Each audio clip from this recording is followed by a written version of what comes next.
At first, it seems absurd. The safest fund in the room doesn't speculate, doesn't chase big wins, and doesn't offer miracles. It offers something smaller and more unsettling: normality. A dollar that stays a dollar, cash that acts like cash. Yet the night it nearly failed, the system didn't break with a loud crash. It broke quietly, in back hallways, through redemptions that sped up without anyone admitting their fears. The real question isn't, how can a safe fund lose money? The tougher question is why people treat a promise of stability like a law of nature when it's actually a social agreement held together by routine. To grasp the threat, you need to understand how money market funds are supposed to feel, not as investments, but as parking lots. Many are set up to keep a stable $1 share price under strict rules, which hides daily swings until they suddenly appear. That's why the term break the buck became well known. It indicates the illusion shattered and the break becomes visible. In 2008, the Reserve Primary Fund broke the buck after losses linked to Lehman exposure and a wave of redemptions. That moment became a model for what panic looks like when it targets cash. However, the pivotal part isn't just one fund. It's what happened afterward. Investors didn't see it as a single failure. They viewed it as a problem affecting the entire category.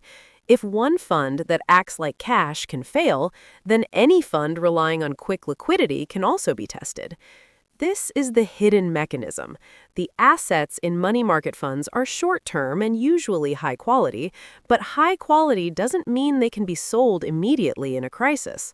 When many investors try to redeem their shares at once, a fund must meet cash demands right away, even if the market for its assets is stuck.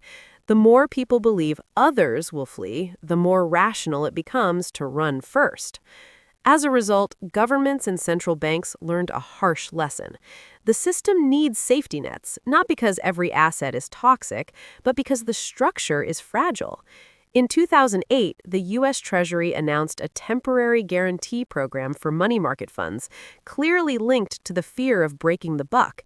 It was an urgent attempt to freeze panic with a promise larger than the market itself.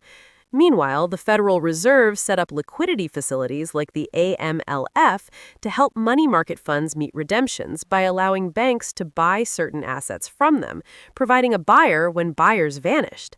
Here's what most people overlook. Those tools weren't designed to make money. They aimed to uphold a narrative. Cash stays cash.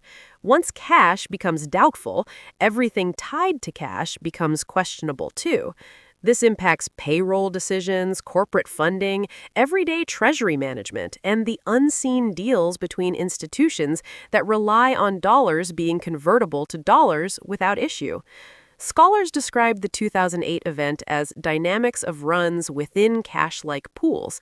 It's not just about one portfolio, it's about coordination, fear, and the speed of withdrawals. Then came another night, years later, when the world saw how fragile that stability can be. In March 2020, as COVID disruption shook markets, money market funds faced severe stress again, a different version of the same challenge. Do you have liquidity when everyone wants it at once? The Federal Reserve established the Money Market Mutual Fund Liquidity Facility in March 2020, specifically to support liquidity by lending to eligible institutions secured by assets purchased from money market funds.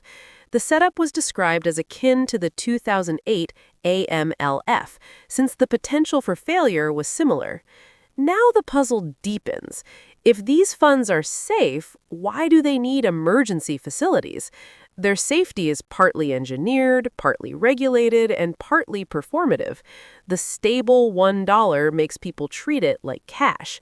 When doubt appears, that stable $1 becomes a collective problem. A rush of redemptions triggers asset sales, sales lower prices, and falling prices increase doubt. A fund doesn't have to own risky assets to be drawn to the brink. Liquidity itself becomes the risk, and fear fuels it. So when you say, the world's safest fund almost broke, what you're really saying is this: the world's safest promise almost broke. A system that relies on seeming stability faced a moment where defending stability wasn't about returns, but about support, guarantees, facilities, rule changes, and coordinated actions. Regulators have repeatedly revisited money market fund rules to lessen the risk of breaking the buck and to manage funds under stress, because the core issue isn't just credit risk, it's the risk of runs. And that's the unsettling truth.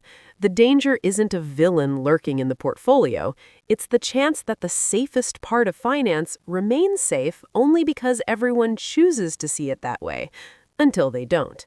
The next time markets freeze and redemptions soar, the question won't be whether money is real. The question will be whether the narrative that makes cash feel effortless can withstand another night of doubt without another emergency promise stepping in to hold the line.